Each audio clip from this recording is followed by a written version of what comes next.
ৰাজ্যত থকা দুখন কাগজ কলৰ অলৰেডি কফিন বহু আগতে ৰেডি কৰা হৈ গৈছিলে।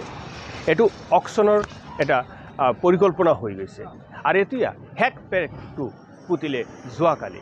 অৰ্থাৎ এই দুখন পেপাৰ মিলত যিবিলাক কৰ্মচাৰী কোৱাৰ্টাৰত আছে সেই কোৱাৰ্টাৰ খালী কৰাৰ কাৰণে তেওঁলোকে এটা নিৰ্দেশ জাৰি কৰিছে।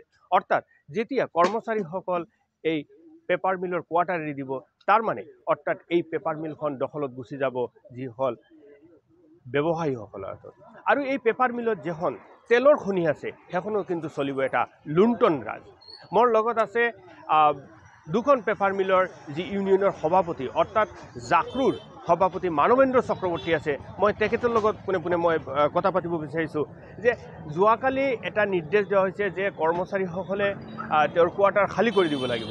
অৰ্থাৎ আমি দেখিছোঁ যে কফিনটো বহু আগত ৰেডি কৰা হৈছে আৰু কফিনৰ ভিতৰত দুখন পেপাৰ মিল সোমাই দিয়া হৈছে আৰু কাইলৈ হেক পেৰেকটো পুতি দিয়া হৈছে। কি ক'ব এই সন্দৰ্ভত? এয়া এটা গভীৰ ষড়যন্ত্ৰ, কিয়নো কাছাৰ আৰু নগাঁও কাগজ কলত 2000 একৰ জমি আছে।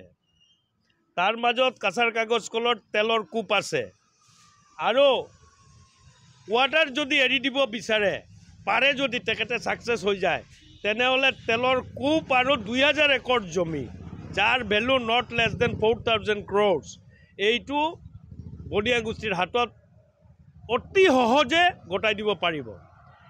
মিষ্টাৰ কুলদীপ বৰ্মা লিকুইডেটাৰ বুলি যি মানুহজনে যোৱাকালি আমাক কোৱাৰ্টাৰ এৰাৰ নটিচ দিছে 15 দিনৰ ভিতৰত, তেখেতে এই নটিচটো ইলিগেলি দিছে। কিয়নো এপিলেট ট্ৰাইব্যুনেলত এই কেছৰ আমি এপিল কৰিছিলোঁ আৰু এপিলেট ট্ৰাইব্যুনেলে কৈছে দুটা ইণ্ডাষ্ট্ৰী জীয়াই তুলিব লাগিব আৰু শ্ৰমিক কৰ্মচাৰীৰ চাকৰি সুনিশ্চিত কৰিছিলে। ছেইম কেছটো দিল্লী হাইকোৰ্টতো চলি আছে আৰু কোৱাৰ্টাৰৰ ওপৰত ষ্টে আছে। গোটেইটো ভায়লেট কৰি তেখেতে এখন অৰ্ডাৰ দি দিছে। এইটো আমি স্পষ্ট কথা কেতিয়াও নামানো।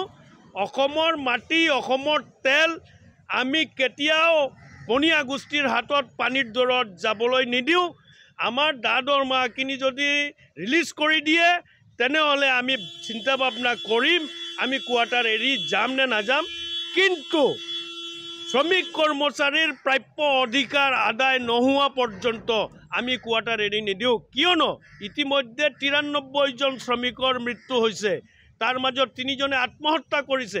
56 মাহ ধৰি দৰমহা বন্ধ কৰি ৰাখি এনেকুৱা অত্যাচাৰ চলোৱাৰ পাছত